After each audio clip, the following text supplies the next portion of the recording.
नमस्कार सभी को। नमस्कार, मैं डॉक्टर कविता नोनिया स्वागत करती हूँ आप सभी का आज के इस वेरी वेरी इंपॉर्टेंट सेशन में। Short session, short and sweet. आप सभी की जो क्वेरी है, क्वेश्चन है कि अभी आपका एग्जाम है तो एग्जाम में सेफ स्कोर क्या रहेगा। ठीक है, अगर हम बात करें सेफ स्कोर की, तो देखिए सेफ स्कोर तो वही होगा जो आपको आपकी परीक्षा जो है वो उत्तीर्ण करा देगा, आप जिसमें नेट क्लियर होंगे, जीआरएफ क्लियर होंगे। लेकिन हम एक आइडिया लेकर के चलते हैं जो हमारी पिछली एग्जाम हुई है कि पहले जो एग्जाम्स आपकी हो चुकी हैं उनके आधार पर आप देख पाएंगे कि भाई कितने नंबर जो हैं वो हमारे आने चाहिए। तो उसके अकॉर्डिंग हमारा नेट, जीआरएफ या कितने प्रश्न सही होने पर नेट क्लियर होगा, कितने प्रश्न सही होने पर जीआरएफ होगा या कितने पर पीएचडी ओनली होगा।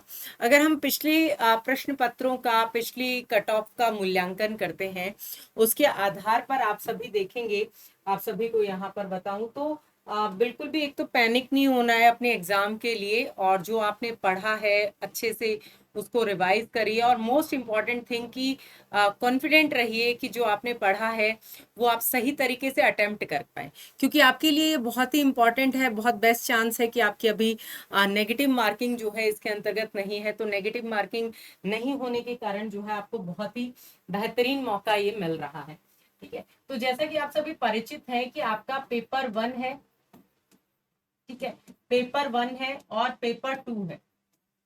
अब सेफ स्कोर की अगर आप बात कर रहे हैं तो पेपर 1 में आपके 50 क्वेश्चंस है, 50 क्वेश्चन आपके पेपर 1 में है, और 100 क्वेश्चन जो है वो किस में है, आपके पेपर 2 में है।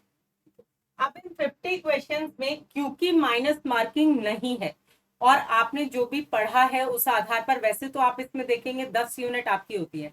अब उस 10 यूनिट में से अगर आप मोस्ट इंपॉर्टेंटली हायर एजुकेशन वाली है, डीआई वाली आपकी जो यूनिट है, डाटा वाली आप देख लेंगे, आईसीटी वाला पार्ट है, रीजनिंग वाला पार्ट है, ठीक है, एनवायरमेंट वाला पार्ट है, तो ये ऐसी चीजें जहां से आपको पता है कि भाई डेफिनेटली क्वेश्चंस आने वाले हैं और ये जो है आप गो थ्रू इनसे दोबारा रिवीजन इनकी कर सकते हैं। तो आप मान के चलिए इसमें आपके 30 से 35 प्रश्न अगर सही होते हैं पेपर 1 में, ठीक है, तो ये मैं आपको जीआरएफ के अकॉर्डिंग बता दूं, 30 से 35 प्रश्न जो है वो आप सही करने पर आप क्या रहेंगे, सेफ जोन में रहेंगे। ठीक है, 30 से 35 प्रश्न आपके इसमें करेक्ट होंगे।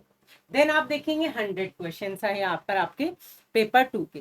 ठीक है, अब 100 क्वेश्चन देखिए, जितने आप यहाँ पर ज्यादा अचीव कर पाएंगे उतने अगर यहाँ पर गलती भी हो तो कोई परेशानी है नहीं, क्योंकि आप देखेंगे ऊपरी ऊपरी पेपर आना बंद हो गया है। पेपर जो है वो गहराई आधारित, विश्लेषण आधारित, डिटेल में अगर आपने तैयारी की है तो ही आपके ज्यादा प्रश्न सही हो सकते हैं।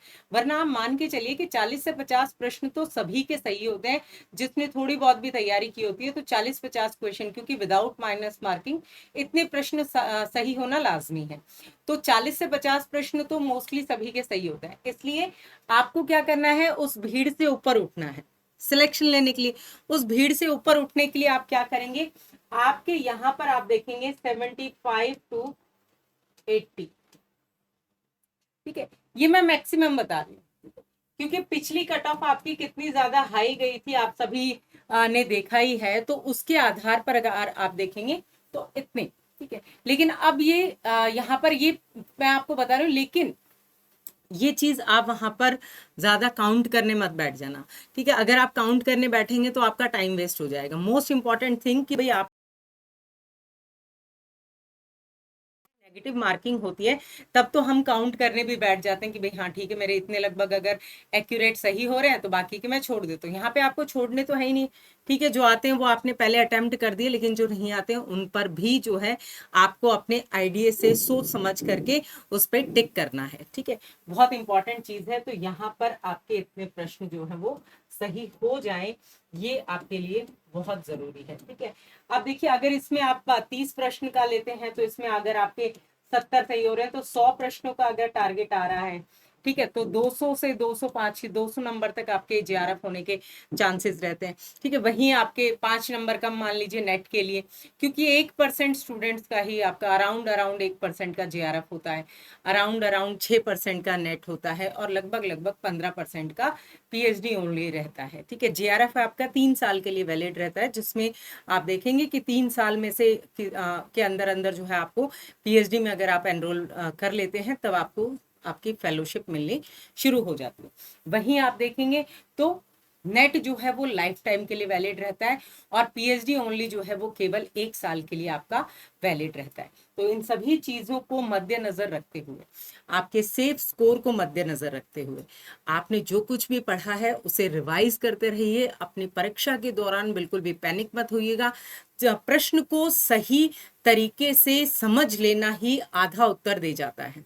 तो अगर आप अपने प्रश्न का प्रारूप समझ लेते हैं, ठीक है, उसके ऑप्शंस को ध्यान की असत्य पूछा है या सत्य पूछा है, निम्नलिखित में से संगत का चयन करना है, असंगत का चयन करना है, तो प्रश्न को सही तरीके से समझना ही हमें आधे उत्तर तक पहुंचा देता है। इसलिए लगातार जो है अपनी स्टडी पर फोकस कीजिए, वैसे ही आप पेपर में भी अपना ध्यान बनाए रखिएगा, ध्यान मत भटकने दीजिएगा। ध्यान से करेंगे तो सही ही उत्तर आपका आएगा। इसी तरह के इंपॉर्टेंट जो स्वरूप है उससे जुड़े रहने के लिए आप सभी जो है वो इस चैनल को सब्सक्राइब कर लीजिए। आगे आने वाले सेशंस के लिए मेरे साथ बने रहे। ऑल द वेरी बेस्ट आप सभी को। और आपको क्या लगता है कि आप मॉक टेस्ट दे रहे हैं, आप प्रैक्टिस सेशन आप प्रैक्टिस कर रहे हैं पीवाईक्यूज की, तो आपके मॉक टेस्ट में कितने प्रश्न सही हो पा रहे हैं, क्या जो मैंने बताया इतने सही हो रहे हैं, तो कमेंट करके आप जरूर बताइएगा। बहुत बहुत धन्यवाद। मैं डॉक्टर कविता नूनिया, मुलाकात होगी आपसे इसी तरह की इंपॉर्टेंट इन्फॉर्मेशन के सेशन के साथ। बहुत बहुत धन्यवाद।